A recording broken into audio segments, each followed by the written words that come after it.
N'hésitez pas à liker la vidéo si elle vous plaît et si vous êtes nouveau sur la chaîne, n'oubliez pas de vous abonner et d'activer la notification pour ne rater aucune de nos prochaines vidéos. On commence. Stellark est un artiste australien connu pour ses expériences d'art corporel, dans lesquelles il mêle le corps biologique à des composants électroniques, soutenant la thèse que le corps humain est perfectible et que, sans les outils technologiques, il demeure obsolète. Se rendant compte qu'il était suivi par des milliers d'internautes, Stellark a eu une idée révolutionnaire. Celle de se faire greffer une oreille dans le bras pour que tous ces gens-là puissent suivre à la seconde près tous ses déplacements. Ainsi, il a eu recours à la chirurgie pour qu'on lui insère une structure en biopolymère dans le bras, en comptant également sur la culture cellulaire, afin que l'organe lui soit greffé correctement. Mieux encore, Stellark a prévu de rendre sa troisième oreille interactive et d'équiper celle-ci d'un micro connecté et d'un GPS, et de la connecter ainsi en permanence à Internet, afin que ses internautes puissent suivre à la trace. Je ne sais pas ce qui lui a mis la puce à l'oreille, mais son idée est absolument insolite. Aujourd'hui, le directeur du laboratoire des anatomies alternatives à l'université de Curtin a déjà créé un exosquelette, inséré une sculpture dans l'estomac et utilisé un troisième bras robotisé pour écrire. À l'heure qu'il est, il doit certainement se sentir un petit peu décomposé et patraque par moments. Mais ce qui compte pour lui, c'est de faire avancer la science. Et même s'il sacrifie son corps et qu'il se modifie comme bon lui semble, sa détermination, elle, reste inébranlable. La NASA est à l'origine de plusieurs expériences scientifiques extraordinaires qui ont révolutionné l'humanité. Et vers la fin des années 80, des chercheurs se sont lancés dans un programme aussi ambitieux que surréaliste. Celui de créer un système écologique artificiel clos et d'y vivre pendant 2 années entières. Les chercheurs voyaient dans cette expérience un archétype pour un écosystème viable destiné à être reproduit quelque part dans l'univers. Ainsi, on a créé en plein milieu du désert, près des monts Santa Catalina, le plus grand système écologique fermé du monde. Cette expérience très particulière a été baptisée Biosphère 2 en considérant que notre planète est la Biosphère 1. Sous le dôme de la gigantesque structure ont été placées des plantes, des animaux, ainsi que 8 personnes qui devaient vivre durant 2 ans dans plusieurs hectares de serre, coupés du reste du monde dans une paroi de 14 mm de verre trempé et une chape souterraine de plusieurs centaines de mètres carrés. La biosphère abritait plusieurs reconstitutions de l'écosystème. Une forêt tropicale, un océan avec son récif corallien, une mangrove, un désert, une savane, un marais, des hectares entiers réservés à l'agriculture, des animaux, des quartiers, des logements et tout ce qui était vital et nécessaire à la survie. L'atmosphère devant rester impénétrable tout au long de l'expérience, les scientifiques qui se sont portés volontaires pour la mission ont dû assurer leur autonomie alimentaire en cultivant eux-mêmes leur nourriture grâce aux plantations.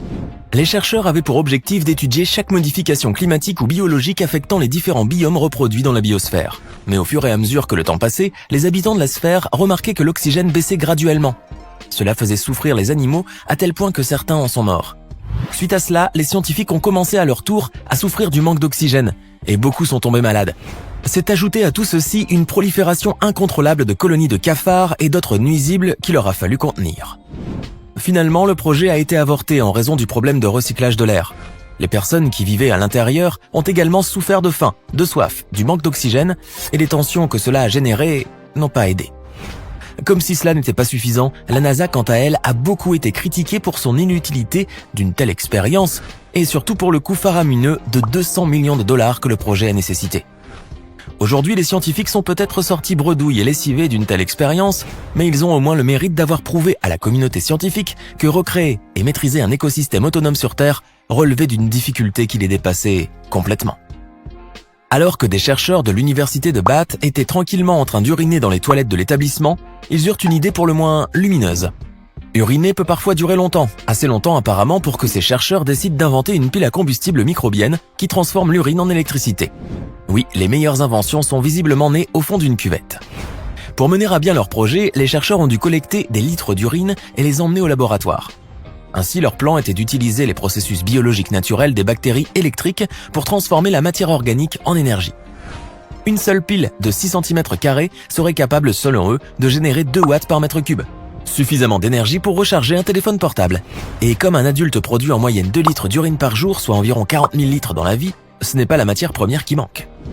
Ils baptisèrent si joliment leur technique le P-Power, la classe. Bon, pour aboutir à un résultat palpable et surtout durable, il leur faudra certainement uriner plusieurs centaines de fois par jour.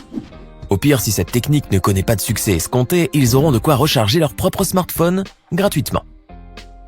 Il est vrai que vouloir savoir ce qui se passe après la mort est le fantasme de nombre d'humains. Mais de là à vouloir ramener les morts à la vie, il faut être soit audacieux, soit déséquilibré. C'est justement ce qui est arrivé à Giovanni Aldini, qui pendant longtemps a été passionné par l'affaire du meurtrier George Forster. Ce dernier avait subi la peine capitale pour avoir tué sa femme et son enfant. Le physicien italien s'est alors fixé une idée dans la tête: ramener le meurtrier à la vie. Et pour cela, il n'a pas hésité à montrer ses expériences au grand public. Ainsi, le physicien a placé des électrodes sur plusieurs endroits du corps du mort pour faire circuler l'électricité. Une technique communément appelée le galvanisme. Celle-ci consiste à contracter les muscles du corps à l'aide de décharges électriques. Giovanni Aldini découvre alors que certains des muscles de Forster se sont mis à bouger et que celui-ci a même ouvert un œil. Mais l'expérience a été un tel fiasco que personne n'a voulu la reproduire. Giovanni a finalement abandonné l'idée après s'être rendu compte que Forster n'avait pas été ramené à la vie.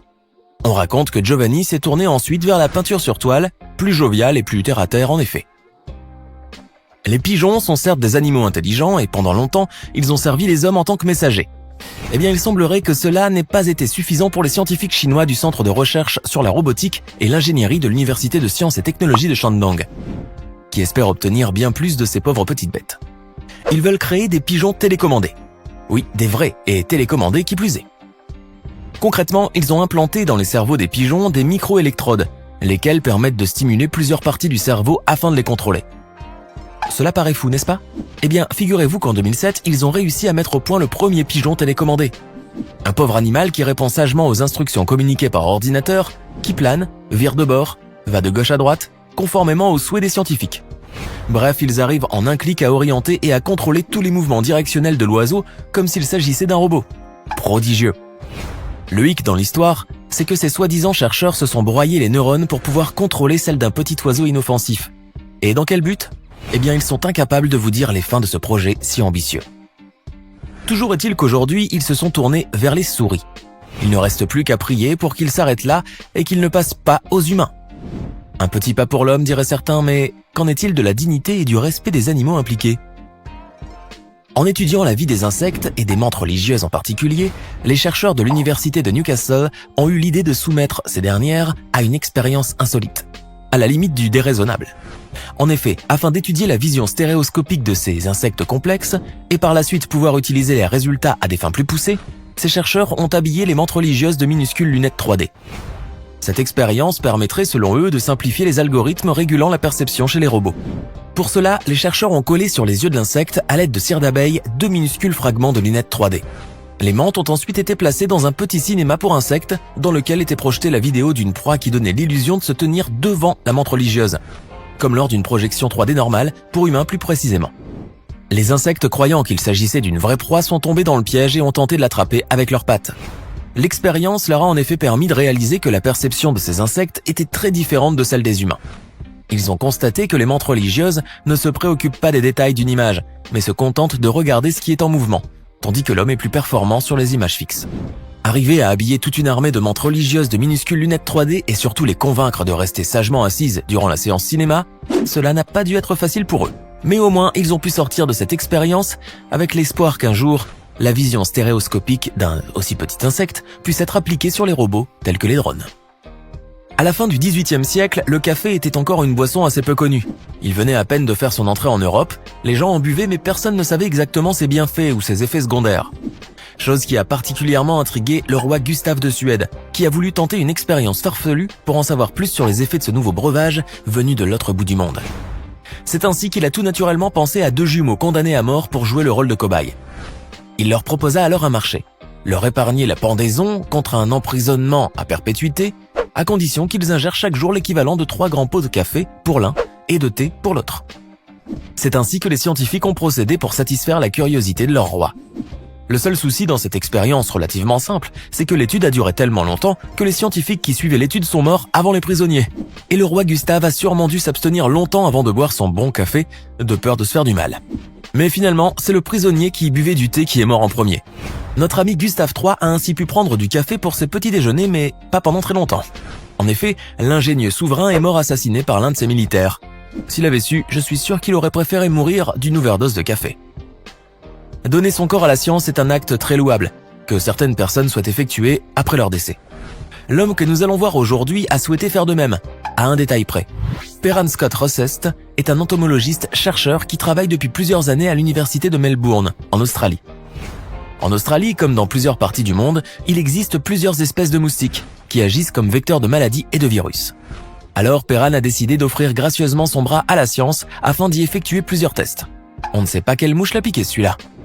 Enfin, ce n'est pas exactement d'une mouche dont il s'agit. Le chercheur a décidé de se laisser piquer chaque jour par une horde de moustiques pour avancer sur ses recherches. Et enfin trouver un moyen de lutter contre le virus de la dengue et ainsi stopper sa propagation. Pour cela, il glisse son bras à l'intérieur d'une énorme boîte qui abrite environ 5000 petits suceurs de sang infectés. L'objectif de cette expérience est de leur transmettre le Wolbachia, une bactérie qui freine la transmission de la dengue. Cette bactérie sera ensuite transmise de génération en génération, ce qui conduira à bloquer totalement la transmission de la maladie. Inutile de préciser que chaque jour, le docteur perd environ 16 ml de sang et sort de l'université avec un bras gonflé et très irrité. De ce que l'on sait, l'étude n'a pas encore révélé de résultats, mais ce qui est sûr, c'est que le docteur Perran n'est pas prêt à baisser les bras. Au contraire, il est bien plus motivé que le premier jour. Alors que pensez-vous de ces expériences insolites? Dites-nous dans les commentaires laquelle trouvez-vous la plus étrange. Et si cette vidéo vous plaît, n'oubliez pas de mettre un pouce bleu, de vous abonner à la chaîne et d'activer la cloche pour recevoir toutes les notifications et ne rien manquer de nos prochains contenus.